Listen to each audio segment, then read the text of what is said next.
কয়দিন আগে আমাদের বাংলাদেশের একজন বড় নেতা উনি সাংবাদিকদের সাথে সাক্ষাৎকার দিলেন, কথা বললেন।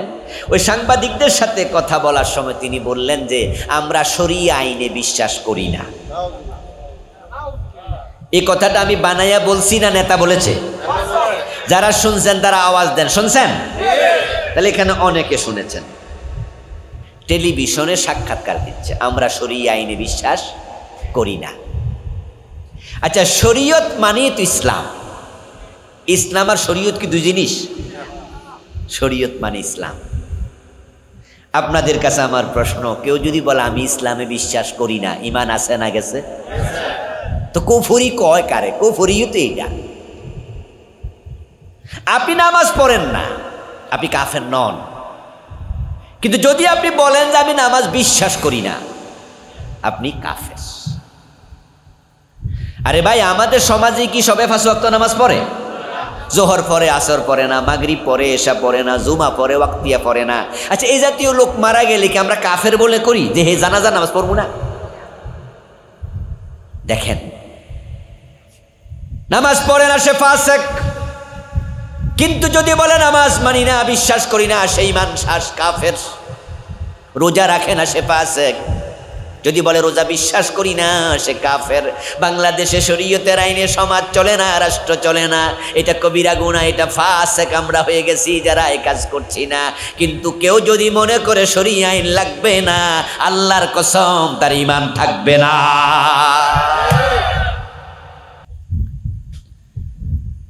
এখন যেই নেতা এই কথা বলছে আমরা শরীয় আইনে বিশ্বাস করি না, এটা কি ওই নেতার ব্যক্তিগত কথা না দলীয় কথা? ইয়েস, বুঝতে হবে। কারণ তিনি পার্সোনাল সাক্ষাৎকার না, তার দলের প্রতিনিধি হিসাবে সাক্ষাৎকার করছে। তার দল শরীয় আইনে বিশ্বাস করে না। এবার আপনাকে জিজ্ঞাসা করছি, আপনি সে দলের সাপোর্টার, তাহলে আপনার ঈমানটা থাকবে তো? কি বিপদ! আমার প্রিয় ভাই, ঈমান বাঁচাতে হলে কুফর ছেড়ে দেন। আজকে আমার আলোচনা কুফর নিয়ে হবে না, জাস্ট সামান্য বললাম। এ নিয়ে আমার লেখা বই আছে, ঈমান, কুফর ও নিফাক। ইনশাআল্লাহ আমার ড্রাইভার সাহেব বই আনবে কিছুক্ষণ পরে স্টেজে। বাংলাদেশে চলমান 56টা কুফর আমি লিখেছি। দ্বিতীয়টা হচ্ছে শিরক। যদি শিরক আপনি করেন, সিলেটের গাড়ি মিস, সিলেট যাওয়ার হবে না। আল্লাহর কাছে যাওয়ার যে স্টেজ ঈমান, এটা শেষ। আল্লাহর কাছে আর যাওয়া হবে না। এখন আমাদের দেশে তো শিরক একবারে পানির মতো সস্তা। এ নিয়ে আমার লিখা আলাদা বই আছে, আমি 29টা শিরক লিখছি। এটা মনে হয় আপনারাও অনেকে পড়ছেন, এখানে অনেক দেখেছেন। সামনে নির্বাচন, মাইক হাতে পেয়ে আমার নেতা পাবলিককে সন্তুষ্ট করার জন্য ঘোষণা করে দেবে, আমাদের সংবিধানও সেটা লেখা আছে, জনগণ সকল ক্ষমতার উৎস। ঈমান শেষ, এটা শিরক। কারণ সকল ক্ষমতার মালিক জনগণ না, সকল ক্ষমতার মালিক, চিৎকার দিয়া বলেন কে? আরো জোরে বলেন কে? আন্নাল কুওয়াতা লিল্লাহি জামিয়া। তো যখন আপনি আল্লাহর যাহা তাহার সাথে অন্যকে শামিল করবেন, এটার নামে কি? আল্লাহ তাআলা কোরআন মাজিদ আমাদেরকে শিখিয়েছেন শিরক কি, নবীজি শিখিয়েছেন হাদিসে শিরক কি। এখন এবার বলুন তো, ঈমান বাঁচাতে হলে শিরকগুলো জানা দরকার আছে না নাই? 29টা আমি লিখছি, শিখবেন। নিফাক, মুনাফিকি। আজকে নিফাক নিয়ে কিছু আলোচনা কিন্তু জাকারিয়া ভাই করছে, কিছু সামান্য আমি ঘর থেকে শুনেছি। মিথ্যা বলা, ওয়াদা খেলাপ করা, আমানত লঙ্ঘন, খেয়ানত করা, এগুলো বলেছে। এগুলো ছোট ছোট মুনাফিক। কিছু বড় মুনাফিকি আছে যেগুলো বাংলাদেশে আলোচনা খুব কম হয়। এগুলোই কিন্তু মারাত্মক, ঈমান ধ্বংস করে। মিথ্যা বললে ঈমান ধ্বংস হয় না, তবে এটা মুনাফিকের ছোট আলামত। বড় আলামত কিছু আছে যেগুলো ঈমান শেষ করে। এগুলো চিনিতে হবে, না চিনলে ভুলে আপনার ঈমানও চলে যেতে পারে। ওয়াল্লাযীনা আমানু আশাদ্দু হুব্বান লিল্লাহ। কোরআনে আল্লাহ বলে যারা ঈমানদার আমি আল্লাহর প্রতি তাদের ভালোবাসা সবচেয়ে বেশি। ওয়াল্লাযীনা আমানু আশাদ্দু হুব্বান লিল্লাহ। আল্লাহ বলছেন যারা মুমিন তারা আমি আল্লাহকে ভালোবাসে সবচেয়ে বেশি। আল্লাহর কথা কিন্তু কখনো ভুল হয় না, আল্লাহর কথার মাঝে কোনো সন্দেহ নেই। আল্লাহ যেহেতু বলছেন যারা মুমিন তারা আল্লাহকে সবচেয়ে বেশি ভালোবাসে, তাহলে এখন আপনি নিজেকে ওই শব্দের সামনে দাঁড় করান, বাক্যের সামনে দাঁড় করান। যদি আপনার অন্তরে আমার অন্তরে আল্লাহর ভালোবাসা সবচেয়ে বেশি না হয়, তাহলে প্রমাণ হবে আপনি এখনো প্রকৃত মুমিন হতে পারেন নাই, এখনো প্রকৃত মুমিন হতে পারেন নাই। আল্লাহ তাআলা আয়াতের মাঝে 1 নম্বরে মুমিনদের সাথে কথা বলছেন। এখন মুমিনদেরকে লক্ষ্য করে কি কথা বলছেন? ইয়া আইয়ুহাল্লাযীনা আমানুত্তাকুল্লাহ, ও ঈমানদারেরা তোমরা আল্লাহ তাআলাকে ভয় করো।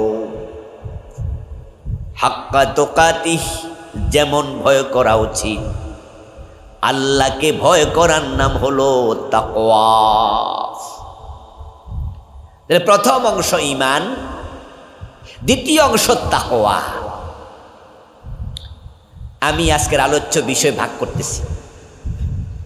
3 নাম্বার, ওয়ালা তামুতুন্না ইল্লা ওয়া আনতুম মুসলিমুন। তোমরা মুসলমান না হইয়া মৃত্যুবরণ করো না। আলোচিত আয়াতের তৃতীয় অংশ হলো মুসলিম হওয়া লাগবেই, মুসলিম হওয়ার আগে মরার সুযোগ নেই। মুসলিম কাকে বলে, কিভাবে মুসলিম হওয়া লাগে, কে মুসলিম? আমাদের বাংলাদেশে এই তাকওয়া, এই ঈমান, এই ইসলাম, মুসলিম এগুলো খুব পরিচিত শব্দ। এজন্য এগুলোর এখন আর দাম নাই, এগুলো মনে সস্তা শব্দ। তাই আপনাদেরকে জিজ্ঞাসা করলে কে মুসলিম, হাত তোলা দিয়ে বলবেন যে আমরা মুসলিম। প্রিয় ভাই, এই দেশে নাকি 92% মুসলমান। আমি তো আশ্চর্য হই, 92% মুসলমানের দেশে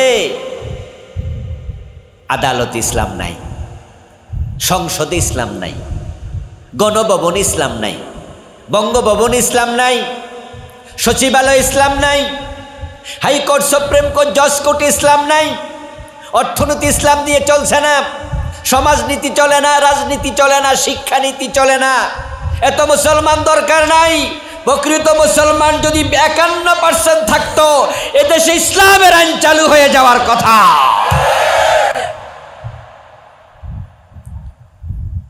এখন মুসলিম কিতাবে আছে, এগুলো ভোটার লিস্টিতে আছে, কাজীর গরুর মতো কেতাবে আছে, গোয়ালে নাই। নামে আছে, নামে মুসলিম, নামে আব্দুল্লাহ, আব্দুর রহমান, 5 ওয়াক্ত নামাজের 1 ওয়াক্ত নামাজও পড়ে না, এমন আব্দুর রহমান, আব্দুল্লাহ বাংলাদেশে নাই। হ্যাঁ, নাম হাফেজ সাহেব, কোরআন শরীফ দেখেও পড়তে পারে না, কারণ এর বাপে নামে রাখছে হাফেজ। ওই হাফিজউদ্দিন কইরে, তো এখন আর হাফিজউদ্দিন কয় না, এখন সবাই মিলে কি কয়, হাফিজ। তো এখন সমবয়সীরা কয়, বা একটু ধরেন মোহাম্মত করে কয়, যে সম্মান দিয়া কয় হাফেজ সাহেব, এদিকে আয়েন, হাফেজ সাহেব, হাফেজ সাহেব। এখন আমরা ফাঁসা দ্বারা মনে করতেছি 30 পারার হাফেজ। তো নামাজের টাইমে হেরে ইমামতি দাঁড় করাই দিলে ফাইজমা নষ্ট করে আনলো। এ তো কোরআন শরীফও পড়তে পারে না, কিন্তু নাম কি, হাফেজ। এ দেশের বাদশা মিয়া ভিক্ষা করে, নাম কি, অথচ কি করতেছে, ভিক্ষা করতে। বাদশা মিয়া ভিক্ষা করতে। আহা, মুসলিম মানে শুধুমাত্র পরিচয় দেয়া নয়, টুপি, দাড়ি, পাজামা, পাঞ্জাবি, মাথায় পাগড়ির নাম তাকওয়া নয়। লা ইলাহা ইল্লাল্লাহ কালেমা পড়ার নামও শুধু এই কালেমার নামও ঈমান নয়। আল্লাহর কাছে যাওয়ার জন্য মোট 4টা স্টেজ আছে, 4টা পর্ব আছে। আল্লাহর কাছে আমরা সবাই যেতে চাই, পৌঁছতে চাই, আমরা আল্লাহকে কাছে পেতে চাই, চাই না? আমরা আল্লাহর সঙ্গী হতে চাই, আল্লাহ আমাদের সঙ্গী হয়ে থাকুক, এটা আমরা প্রার্থনা করি। যদি আপনি আল্লাহর কাছে যেতে চান, পৌঁছতে চান, নবীজি বলছেন একটি হাদিসে, আকরাবু মা ইয়াকুনুল আবদু মির রাব্বিহি ওয়া হুয়া সাজিদ, বান্দা যখন সিজদায় যায় তখন সে আল্লাহর খুব নিকটে চলে যায়। সুবহানাল্লাহ পড়ে। তাহলে আল্লাহর কাছে আমরা যেতে চাই না, আমরা আল্লাহকে কাছে পেতে চাই। ইন্নাল্লাহা মা'আস সাবিরিন, যারা ধৈর্যশীল হয় আল্লাহ বলে আমি তাদের সঙ্গী হই। আল্লাহ আমাদের সঙ্গী থাকুক, এটা নিশ্চয় আমরা সবাই চাই। আল্লাহর কাছে বান্দার পৌঁছার জন্য স্টেজ হলো 4টা। প্রথম স্টেজের নাম ঈমান, যেটা এই আয়াতে আছে। দ্বিতীয় স্টেজের নাম হলো ইসলাম, যেটা আয়াতের শেষে বলা হয়েছে, মুসলিম না হইয়া মরিও না। তৃতীয় স্টেজের নাম তাকওয়া, যেটা আয়াতের মাঝখানে আছে, তাকুল্লাহ হাক্কা তুকাতি। আরেকটা স্টেজ আছে যেটা আয়াতে নাই, ওইটা হাদিসে পাওয়া যায়। হাদিসে জিবরিল নামে একটি হাদিস আছে, সহিহ বুখারীতে, সহিহ মুসলিমে। ওই হাদিসের মাঝে একটা স্টেজ পাওয়া যায় আল্লাহর কাছে পৌঁছার, যে স্টেজটার নাম হলো ইহসান। স্টেজ মানে পর্ব, স্তর, পরিচ্ছদ। তাহলে আল্লাহর কাছে পৌঁছার 4টা পর্ব। প্রথমটার নাম ঈমান, দ্বিতীয়টার নাম ইসলাম, 3 নাম্বারটার নাম তাকওয়া, 4 নাম্বারটার নাম ইহসান। যে 4 নাম্বারে পৌঁছে যায় সে আল্লাহকে দেখে দেখে ইবাদত করে। সুবহানাল্লাহ পড়েন। বাহ, চূড়ান্ত পর্যায়ে। নবীজি সাল্লাল্লাহু আলাইহি ওয়াসাল্লাম বসে আছেন সাহাবাদেরকে সাথে নিয়ে। হঠাৎ করে একজন লোক আসলো নবীজির কাছে। সাহাবায়ে কেরাম তাকে দেখে চিনেন নাই, আগন্তুক, নতুন মানুষ, এলাকায় বাড়ি না, কেউ চিনে না। ওই লোকটা নবীজির কাছে এসেছে, গায়ে তার ধবধবে। এই এদিক সেদিক তাকাচ্ছেন কেন? কথা কি মনোযোগ নাই? হ্যাঁ, মনোযোগ দেন। এলাকার লোকেরা চিনে না, গায়ে সাদা জামা, সফরের কোনো চিহ্ন নাই, এলাকায় বাড়ি নয়, এটাই প্রমাণ করে লোকটা এই এলাকায় থাকে না। দূর থেকে আসলে গায়ের জামা কি ধবধবে সাদা থাকে? মরুভূমির পথ, ধুলাবালি কিছু থাকবেই, কিন্তু তাকাইয়া দেখে গায়ের মাঝে সফরের কোনো চিহ্নই নাই। চুলগুলো নিকশ কালো, মনে হয় যেন এই মাত্র শীতই কাটছে গোসল কইরা। দূর থেকে আসলে তো চুল একটু এলোমেলো থাকবে, চুলে ময়লা থাকবে, ময়লাও নাই। সাহাবারা একটু আশ্চর্য হলেন, কিরে চিনি না, কিন্তু সফরের কোনো চিহ্ন নাই, চেহারার মাঝে ক্লান্তির কোনো চাপ নাই, সফরের চিহ্ন নাই। এই লোকটা আবার কেমন আশ্চর্য লোক! এর মাঝে লোকটা রাসূল সাল্লাল্লাহু আলাইহি ওয়াসাল্লামের হাঁটুর সাথে হাঁটু লাগায়া নবীজির সামনে বসে গেল। 2 হাত রানের উপরে রাখলো, নিজের রান অথবা নবীজির রানের উপরে। তারপর নবীজিকে আবার প্রশ্ন করছে, হে রাসূল, ইসলাম কাকে বলে, ঈমান কাকে বলে, কিয়ামত কবে হবে, ইহসান কাকে বলে? এরকম কিছু প্রশ্ন শুরু করলো। নবীজি জবাব দিলেন।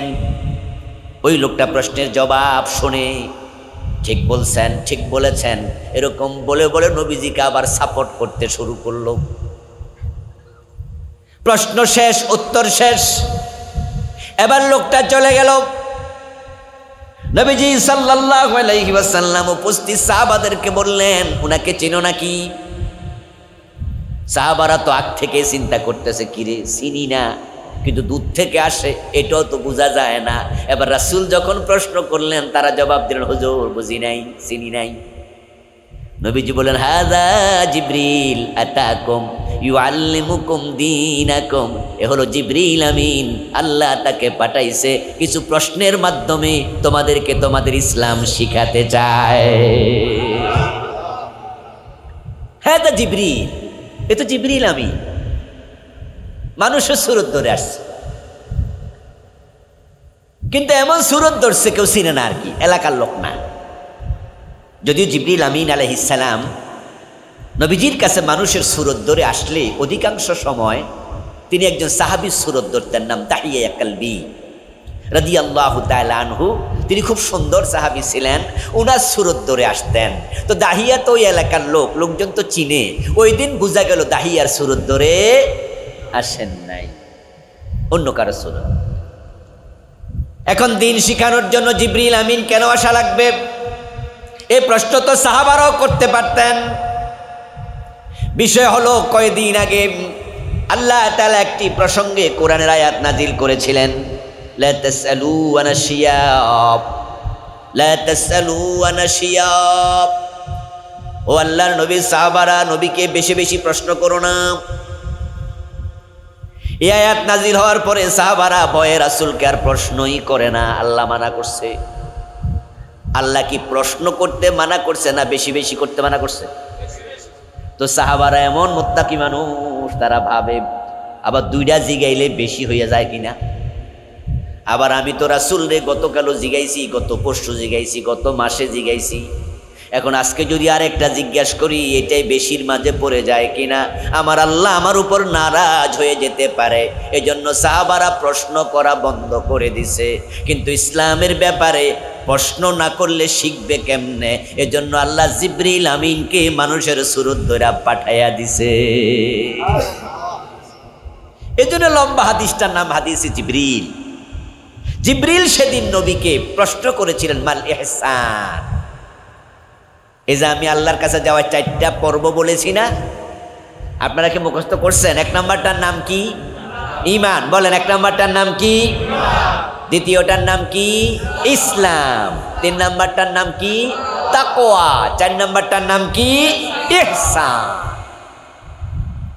আমরা এই পর্বগুলো পার হয়ে হয়ে আল্লাহর কাছে যাব ইনশাআল্লাহ। বলেন ইনশাআল্লাহ। জিবরিল আমিন প্রিয় নবীকে প্রশ্ন করলেন, মাল ইহসান, ও রাসূল ইহসান কি? নবীজি সাল্লাল্লাহু আলাইহি সাল্লাম তখন জবাব দিলেন, আন তা'বুদাল্লাহা কান্নাকা তারাহু ফাইন লাম তাকুন তারাহু ফাইন্নাহু ইয়ারাক। ইহসান মানে হলো, যখন তুমি আল্লাহর ইবাদত করবে তখন তুমি যেন আল্লাহকে দেখছো।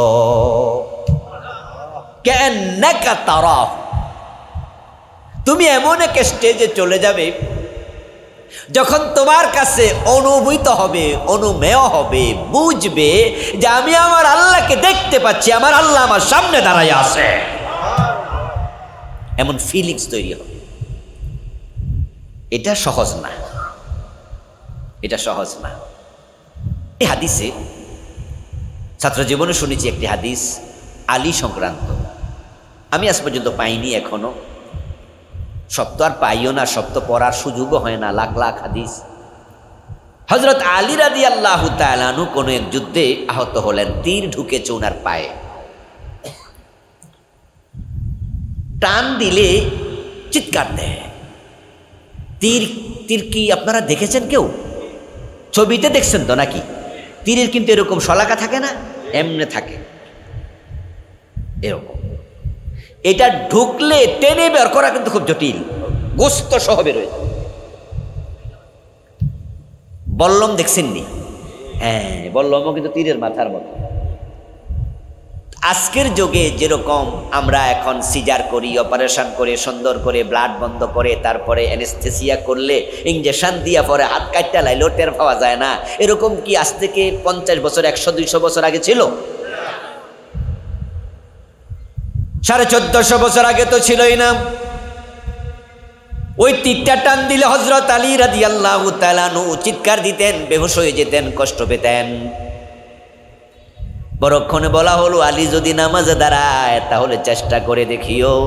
হযরত আলী রাদিয়াল্লাহু তাআলা আনহু নামাজে দাঁড়ালেন। কয়েকজন উনার পা চেপে ধরে টেনে তীরটা টেনে বের করে নিয়ে গেল। হযরত আলী নামাজের ভিতরে চিৎকারও দেন নাই। পরক্ষণ উনি তাকায় দেখেন তীর নাই। উনি জিজ্ঞাসা করলেন, তীর তো ছিল, তীরটা কোথায়?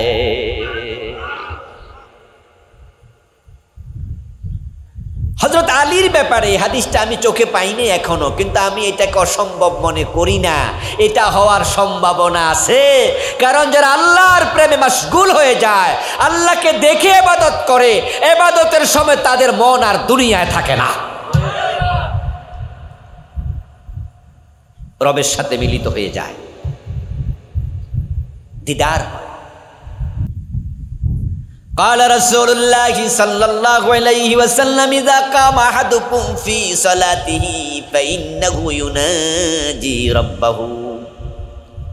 নবীজি সাল্লাল্লাহু আলাইহি সাল্লাম বলেছেন, সহিহ মুসলিমের হাদিস, যখন তোমাদের কেউ নামাজ পড়ে সে আল্লাহর সাথে কথা বলে। কার সাথে কথা বলে? ইহসান হচ্ছে 4 নম্বর স্তর। এটা আজকে আমার আলোচ্য বিষয় নয়, যেহেতু এই আয়াতে নাই। তবে আল্লাহর কাছে পৌঁছার 3টা স্তর যেহেতু বলেছি, 4 নাম্বারটার বাদ রাখি নাই, কিছু আলোচনা করেছি। আসুন আমরা প্রথম 3টাতে ফিরে যাই। প্রথমটার নাম ঈমান। প্রথমটা কি? ঈমান। ঈমান আনার মাধ্যমে আমরা আল্লাহর কাছে পথ চলা শুরু করি।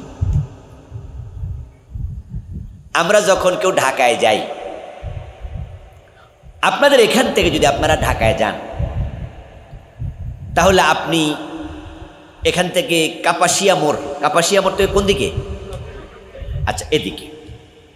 আমি ওখান হয়ে আসছি ঢাকা থেকে।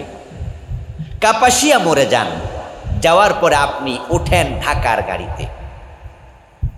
আচ্ছা, যদি কেউ সিলেটে যায়, সে কি ঢাকার গাড়িতে উঠবে? সে কিন্তু ভিন্ন দিকের গাড়িতে উঠবে। আপনি যখন সিলেটের গাড়িতে উঠলেন, তাহলে আপনার সিলেটমুখী যাত্রা শুরু।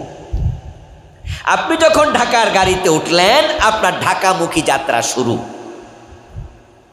ঠিক যে ব্যক্তি ঈমান আনে, সে আল্লাহর দিকে যাত্রা শুরু করে। সুবহানাল্লাহ পড়েন। আমরা ঈমান আনার মাধ্যমে আল্লাহর দিকে যেতে চাই। এখন ঈমান যদি আপনার ঠিক থাকে, ঈমান আপনাকে আল্লাহর কাছে পৌঁছাবেই। قال رسول الله صلى الله عليه وسلم من قال لا إله إلا الله ثم مات عليه دخل الجنة। যে ব্যক্তি ঠিকঠাক মতো কালেমাটা পড়বে, এই কালেমার উপর মৃত্যুবরণ করবে, সে মরতে দেরি আল্লাহর জান্নাতে যেতে দেরি হবে না।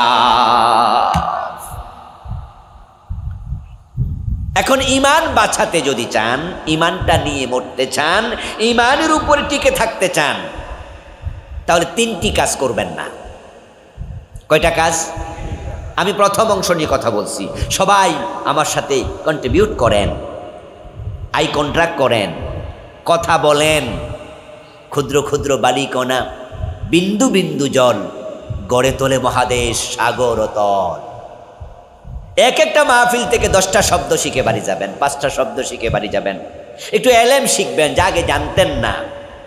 যেমন হাদিসে জিবরিল নামে একটা হাদিস আছে, এমনও তো কেউ এখানে আছেন যে আজকে শুনেছেন। ইহসান মানে যে আল্লাহকে দেখে দেখে কথা বলা। ইমরান ইবনে ইয়াসুর, ইমরান ইবনে মাসান, আল ইমরান বলতে ওই নবীর পরিবার বুঝাইছে। এই কথাগুলোর মাঝে কারো কারো কি নতুন এলেম হয় নাই? একটু শিখেছেন, একটু জানলেন। আর যারা আগে জানে তারা আরো নতুন শিখবেন। আপনার এই সামান্য এলেম জমতে জমতে আপনার কল্পটা ঠিক মৌমাছি মধু যেমন জমা করে, 1 মাস পরে তার মৌচাকে 1.5 কেজি 2 কেজি মধু জমে যাক। 10টা 20টা 50টা মাহফিল শুনবেন, আপনার কলবেও এলেমের মৌচাক জমে যাবে। আচ্ছা, আকাশ থেকে যখন বৃষ্টি ঝরে, কখনো কি 100 ডাক ওজনের ফোঁটা পড়ছে? তো বন্যা হইল কেমনে? 100 ডাক ওজনের ফোঁটা তো আকাশ থেকে পড়ে না, পড়ছে তো ফিট ফিট করে। কিন্তু হচ্ছে কি, বারবার পড়েছে, 2 দিন 3 দিন 4 দিন 5 দিন লাগাতার পড়ার কারণে বন্যা হয়ে গেছে। যদিও ফোঁটা কিন্তু কি ছিল? ইন্নাল জিবালা মিনাল হাসাব, হাদিসের অংশ। ইন্নাল জিবালা মিনাল হাসাব, এই যে বিশাল পাহাড় তুমি দেখো, ওই পাহাড় কিন্তু একটা পাথর দিয়ে তৈরি হয় নাই। ছোট ছোট বালি কণাগুলো মিলে বিশাল পাহাড় হয়ে গেছে। তাহলে আমরা ঈমান যদি বাঁচাতে চাই, প্রথম স্টেজে থাকতে চাই, 3টা কাজ করা যাবে না। কয়টা কাজ?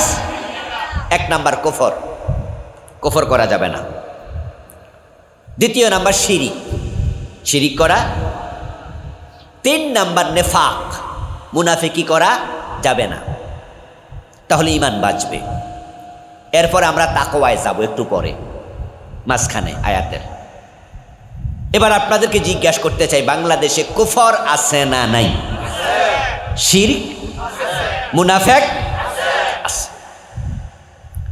তো যারা কুফর, শিরক, নেফাকের সাথে জড়িত হয়ে গেছে, তাদের প্রথমটা মিস, ঈমানটাই শেষ। এর মানে হলো সে সিলেট যাইতে চাইছিল, কাপাসিয়া মরেও গেছে, কিন্তু লোকটা সিলেটের বাস পায় নাই। বাড়িতে সকালবেলায় কইয়ে গেছিল ছেলে মেয়ের কাছে, বৌজির কাছে, আমি সিলেট যাচ্ছি, কিন্তু কাপাসিয়া মোড়ে 3 ঘন্টা খাড়াই রয়েছে। বাড়ি থেকে ফোন দিয়ে বলছে, আব্বা আপনি কদ্দূর গেছেন? কয় না রে বাপ, গাড়িতে তো উঠি নাই। আল্লাহর কাছে যাওয়ার জন্য 4টা স্টেজ, তার মাঝে প্রথমটা ঈমান। কিন্তু যারা কুফরি করে ফেলেছেন, তার ঈমানটাই শেষ। এর মানে আল্লাহর কাছে পৌঁছার সুযোগ আপনার আর নেই। ঈমান বাঁচাবেন, প্রথম অংশ শেষ। এবার আল্লাহর কাছে যাওয়ার জন্য দ্বিতীয় অংশ হলো তাকওয়া। এটা হলো আমার আজকের আলোচনার মূল অংশ। আমরা আজকে তাকওয়া চিনে বাড়ি যাব, কারণ যে মুত্তাকি আল্লাহ তাকে বলছেন তিলকাল জান্নাতুল্লাতী নুরিসু মিন ইবাদিনা মান কানা তাকিয়া। আমার মুত্তাকি বান্দাদের জন্য আমি আল্লাহ জান্নাত বানাইছি। আজকের মাহফিলে আমরা যারা আসছি, আমরা সবাই কি জান্নাতে যেতে চাই? তাহলে জান্নাতে যেতে হলে মুত্তাকি হন। আল্লাহ তাআলা বলছে আমার মুত্তাকি বান্দাদের জন্য আমি জান্নাত বানাই রাখছি। ইন্নাল্লাহা মা'আল্লাযীনা তাকাও ওয়াল্লাযীনা হুম মুহসিনুন। আরে কায়েত আল্লাহ বলেন, যারা মুত্তাকি হয় আমি আল্লাহ নিজে তাদের সঙ্গী হয়ে থাকি। আরে কায়েত আল্লাহ বলেন, ইন্না আকরামাকুম ইনদাল্লাহি আতকাকুম। তোমাদের মাঝে যে যত বড় মুত্তাকি, আমি আল্লাহর কাছে তার সম্মান তত বেশি। আল্লাহর কাছে মানুষের স্টেজ, মানুষের মর্যাদা কার কতটুকু, এটা ডিপেন্ড করে পুরা তাকওয়ার উপরে, শুধু তাকওয়ার উপরে, শুধু তাকওয়ার উপরে। হতে পারে রিকশাওয়ালার সম্মান আপনার চেয়ে আল্লাহর কাছে অনেক বেশি, আপনি মালিক। হতে পারে আপনার অফিসের পিয়ন, সে মুত্তাকি, তাহাজ্জুদ কাজা করে না, এমন গরিব মানুষও। আপনার মতো টাকা নাই, কিন্তু 1 টাকাও ঋণ নাই। আপনি কোটিপতি, তারপরও আপনি ঋণ করে বাড়ি করছেন, গাড়ি করছেন, ঋণ করে ব্যবসা করে, 1000 কোটি টাকার মালিক, দেখেন ঋণ খেলাফি। আপনি ধনী মানুষ, কিন্তু আপনি ঋণী। আর সে রিক্সাওয়ালাও ঋণ নাই। আসলে ধনী কেডা? সে, আপনি না। আল্লাহর কাছে যাওয়ার জন্য আপনার তাকওয়াটা এত জরুরি যে ঋণ রেখে মরে যায়। ঋণগ্রস্ত ব্যক্তি মুত্তাকি থাকে না। বরং নবীজির সামনে যদি কোনো ব্যক্তির লাশ হাজির করা হতো, আমার রাসূল তার জানাজার নামাজের ইমামতি করার আগে প্রশ্ন করতেন, তার কি কোনো ঋণ আছে নাকি? যদি উত্তর দেয়া হতো ঋণ আছে, নবীজি বলতেন তার জানাজার ইমামতি আমি করব না। ঋণ রেখে কেউ মারা গেলে নবীজি তার জানাজার নামাজ পড়াতেন না, বলতেন তোমরা একজনে পড়াও, আমি পড়াবো না। বন্ধু আমার, তাকওয়া যার যত বেশি আল্লাহর কাছে তার সম্মান তত বেশি। নবীজি সাল্লাল্লাহু আলাইহি ওয়াসাল্লাম বলছেন, ইন্নী লা আরিফু আয়াতাম মিনাল কুরআন লাউ আখাযাহান নাসু কুল্লুহুম লাকাফাতুহুম। আমি কোরআন মাজিদের একটা আয়াত জানি, তামাম দুনিয়ার সব মানুষ মিলে যদি ওই আয়াতটাকে ধরতো, একটা আয়াত তাদের সকলের নাজাতের জন্য যথেষ্ট হয়ে যাবে। কয়টা আয়াত বলেন না? কয়টা আয়াত? নবীজি বলে আমি একটা আয়াত এমন চিনি, তামাম দুনিয়ার 800 কোটি মানুষ বর্তমানে আছে। লাউ আখাযাহান নাসু কুল্লুহুম লাকাফাত। সব মানুষ। আজকে দুনিয়াতে 800 কোটি মানুষ আছে। নবীজি বলছেন সবাই মিলে যদি সেই আয়াতটা ধরতো, একটা আয়াত দুনিয়া আখিরাতের জন্য এনাফ।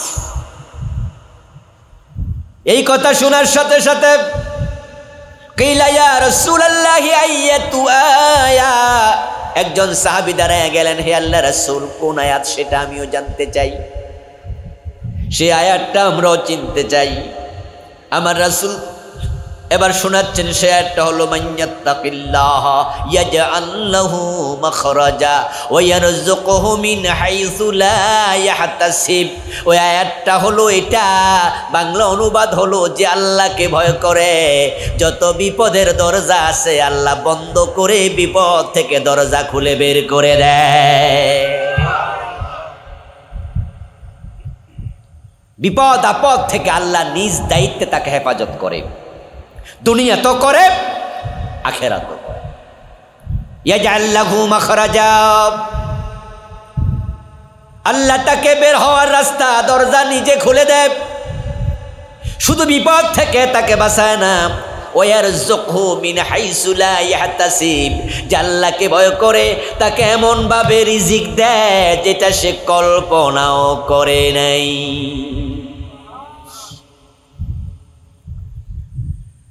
আল্লাহ তাআলা রাকাতে বলছেন, ওমান ইয়াত্তাকিল্লাহ ইউকাফির আনহু সাইয়্যাতিহি ওয়া ইউযিম লাহু আজরা। যে আল্লাহকে ভয় করে আমলনামায় যত গুনাহ আছে আল্লাহ সব গুনাহ নিজে মাফ করে দেয়। ওয়া ইউযিম লাহু আজরা, আল্লাহ মুত্তাকি বান্দার সওয়াব বহু গুণে বাড়ায়া দেয়। প্রিয় ভাইরা, তাকওয়া এই শব্দটার সাথে আমরা পরিচিত, কিন্তু বাংলাদেশে তাকওয়া কি এ প্রশ্ন করলে উত্তর কিন্তু একরকম হবে না।